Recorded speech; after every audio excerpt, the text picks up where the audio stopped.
शरीर स्वस्थ हो, सुंदर स्वरूप हो, पुत्र परिवार हो, यश भी चारों ओर हो, मेरु के समान धन हो, लेकिन भगवान के चरणों में अगर मन न लगा हो तो बेकार। ततः किम ततः किम ततः किम ततः किम।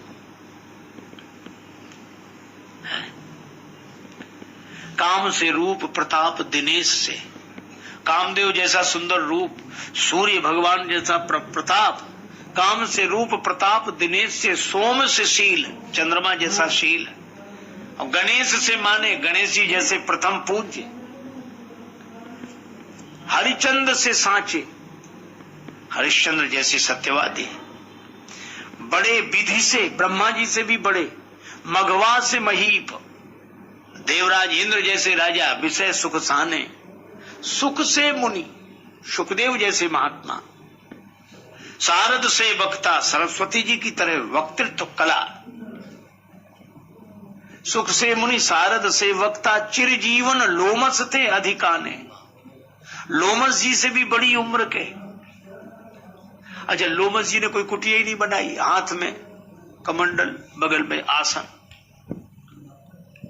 किसी ने कहा कि बाबा कुटिया नहीं बनाई, बोले छोटी सी जिंदगी के लिए क्या कुटिया बनाना। तो कहा आपको अपनी उम्र पता है? बोले हाँ पता है। जब हमारे शरीर के सब बाल झड़ जाएंगे तो शरीर समाप्त हो जाएगा। तो ये बाल कब झड़ते हैं?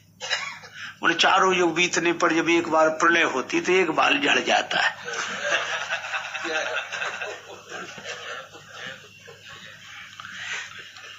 ऐसे चिरंजीवी चिरजीवन लोमस थे अधिकाने।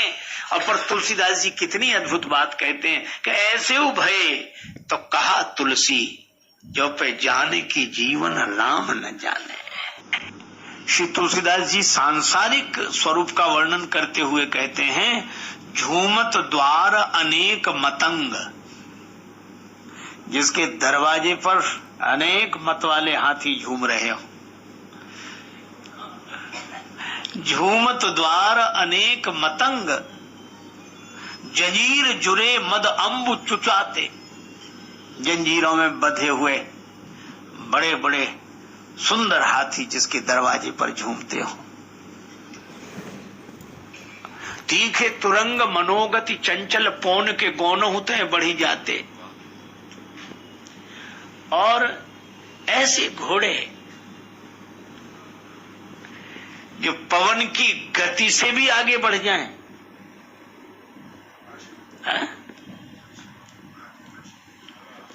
ऐसे हाथी जिसके द्वार पर बंधे हों, ऐसे घोड़े जिसके द्वार पर हों। और परिवार कैसा हो कि भीतर चंद्रमुखी अवलोकत,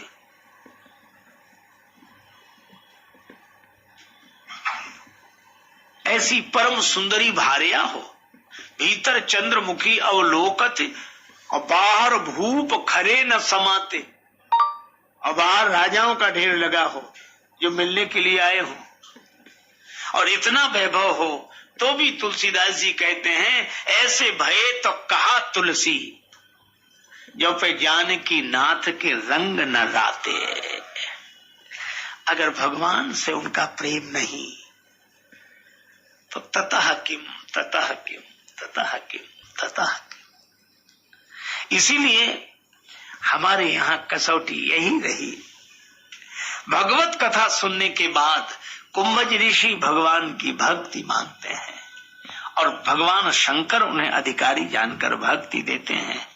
और भक्ति शब्द बड़ा अच्छा है, अलग अलग हो जाना विभक्त हो जाना है, और मिलकर एक हो जाना भक्त हो जाना है।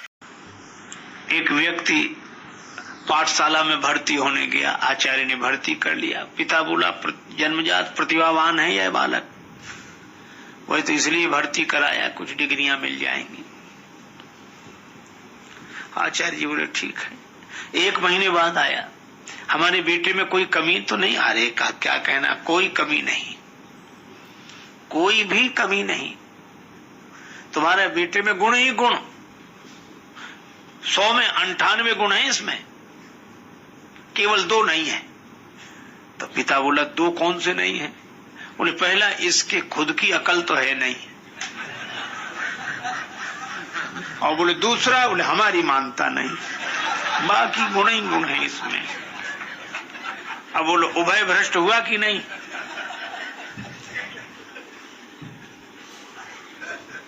अंधई अंधई ठेलिया दूनों कूप पड़ंत। खुद की आंख तो हो नहीं, आंख वाले की माने नहीं।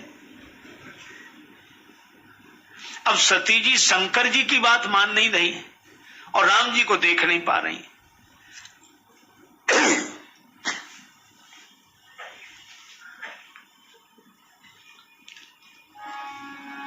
शंकर जी समझ गए और उन्होंने बिना कहे कहा, सुनहु सती तव नारी सुभाऊ,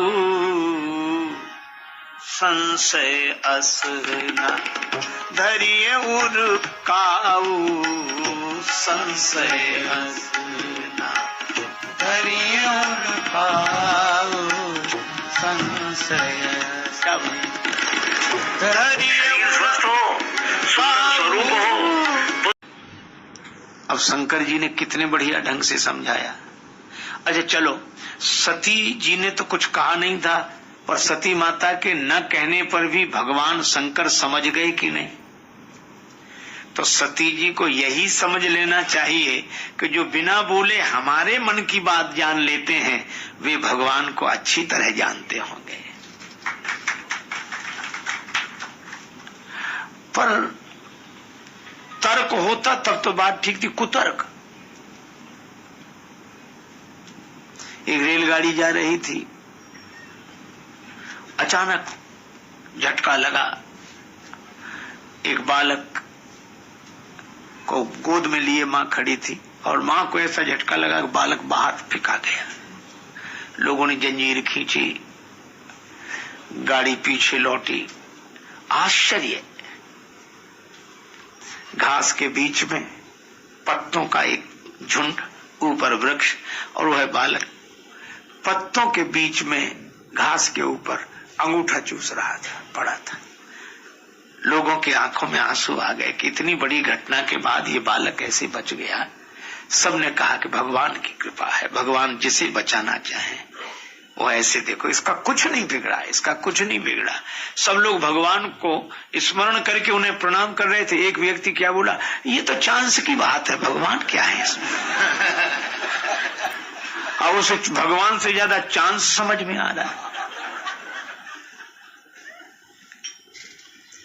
भगवान शंकर समझा रहे हैं और बिना बताए बोल रहे हैं, तो भी शायद सती जी को लगता है तो ऐसे ही जान लिया होगा, वो कोई खास बात नहीं है, ऐसा कुछ नहीं है। अभिमान इतना व्यक्ति को बर्बाद कर देता है कि उसे गुरु तक नहीं मिलते। हमारे पूज्यपाद श्री स्वामी अखंडानंद जी महाराज कहते थे, उनसे किसी ने कहा कि गुरु, तो उन्होंने कहा कि जो लोग ये कहते हैं कि हमने गुरु नहीं बनाए, क्यों नहीं बनाए? बोले योग गुरु मिलते ही नहीं। स्वामी जी कहते थे कि ऐसे व्यक्ति को अभिमानी समझना। इसे पूरी दुनिया में आज तक एक आदमी ऐसा नहीं मिला जो इससे ज्यादा जानता हो। एक आदमी नहीं मिला।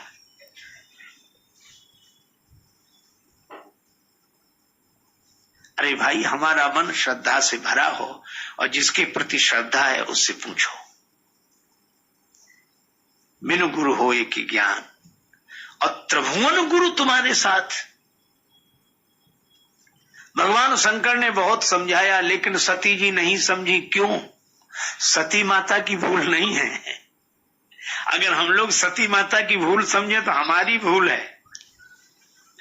इसमें भगवान का संकल्प काम कर रहा है कि महादेव देवाधिदेव प्रभु सारे संसार को बाद में समझाना कि हम भगवान हैं, पहले अपनी भार्या सती जी को ही समझा लो कि हम भगवान हैं तो जाने।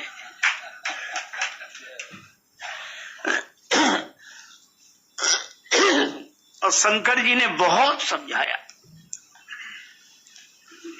नहीं समझी सती जी।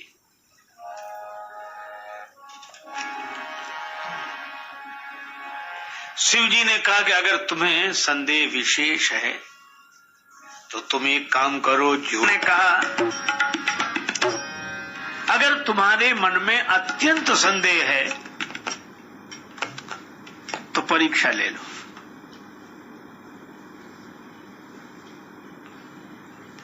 आप आश्चर्य करोगे, सती जी भगवान की परीक्षा लेने के लिए तैयार हो गई।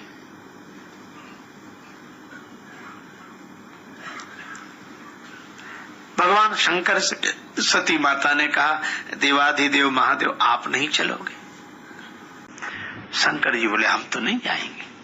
सती माता बोली कि हम लोग कैलाश से साथ साथ आए और जहां जाते वहां साथ साथ, हम आप तो अर्धनारीश्वर कहलाते हो, आप तो हमारा जब इतना साथ है तो ये परीक्षा लेने साथ साथ नहीं चलोगे? भगवान शंकर ने कहा कि सती, पति पत्नी साथ साथ रहें, साथ साथ भोजन करें, साथ साथ भ्रमण करें, लेकिन इसका यह अर्थ नहीं कि पत्नी को बुखार आवे तो पति से कहे कि तुम भी इंजेक्शन लगवाओ, तुम भी बोले। अरे इलाज तो उसी का होगा जिसे कोई बीमारी हुई हो। हमें कोई बीमारी नहीं तो हम इलाज काहे कराएं? शंका तुम्हें, तुम जाके परीक्षा ले। हमें शंका ही नहीं है। मैं तो बैठूंगा। अच्छा कहां बैठोगे? कि तब लगी बैठ आऊं बट छाही, बट वृक्ष की छाया में बैठूंगा। जब लगी तुम आई हो मोहि पाही, जब तक तुम हमारे पास नहीं आती तब तक मैं बट वृक्ष की छाया में बैठूंगा।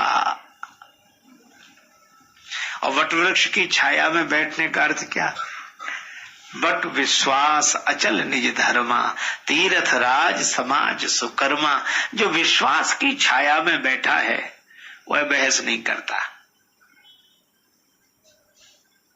अच्छा देखो, बहस की भी एक सीमा है। मान लो आपको बुखार आ जाए, कोई दे टेबलेट, अब आप पता लगाओ कहां बनी है, इसमें क्या क्या मिला है। कोई कहे ये मिला, वहां तुम्हारी बात कैसे माने, वहीं जाएंगे जहां बनती है और वहां जाए, फिर वहां पता लगाए, बुखार ठीक होगा। दवा का पता लगाते ही लगाते मरीज ही निबट जाए। डॉक्टर पर विश्वास करके हम औषधि लेते हैं। कुछ चीजें माननी पड़ती हैं। तार है बिजली का, उसके ऊपर कुछ नहीं लगा, नंगा तार, अरे छूना नहीं करंट है, तो विश्वास कर लो। या उससे कहो कैसे माने तुम्हारी बात कि तुम सच कह रहे। अच्छा सच नहीं कि तो अनुभव करके देखोगे, और अनुभव करके देखोगे तो बताने के लिए बचोगे।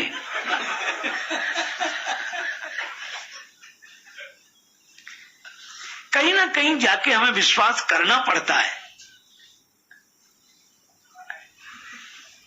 एक बार एक व्यक्ति बोला हम बिना अनुभव के कुछ नहीं मानते।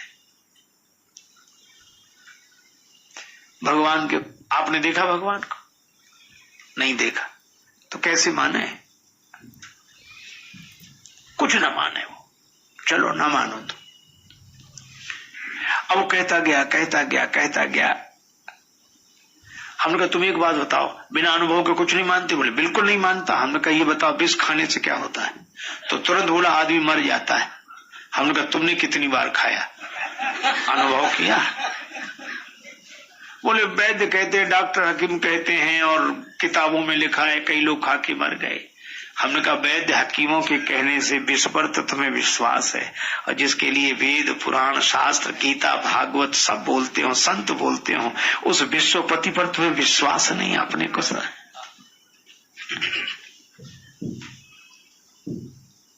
सती जी मानने को तैयार नहीं, हम तो परीक्षा लेंगे। अब शंकर जी ने बहुत समझाया और जब नहीं मानी तो शंकर जी ही मान गए। समझाने वाले के ढंग से अगर सुनने वाला न माने, वो न समझ रहा हो, तो समझाने वाले को ही समझ लेना चाहिए।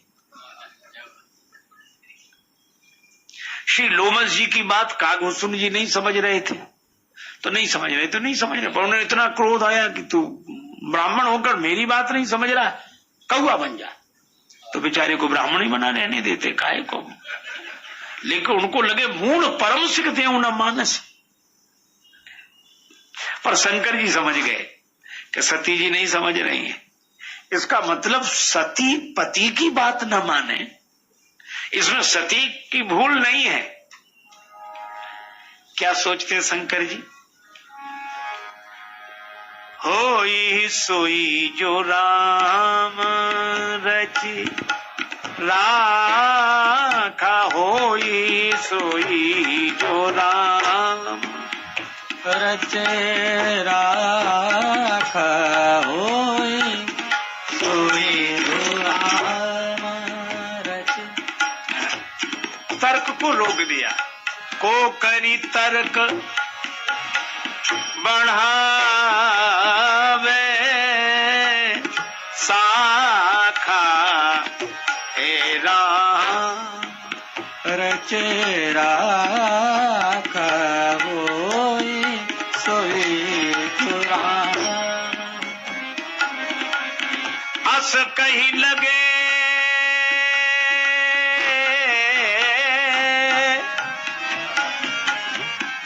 जपन हरि नाम,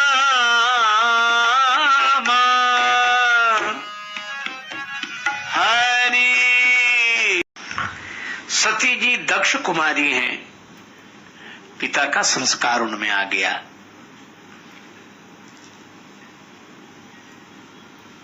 दक्ष कहते हैं चतुर को चतुराई का अभिमान आ गया। लेकिन एक व्यक्ति ने और अद्भुत बात कही कि जिस देवी ने शिवजी का विरोध करने पर दक्ष पिता के दिए हुए शरीर तक का त्याग कर दिया हो, उसको दक्ष कुमारी कह के आलोचना करना कहां तक उचित है?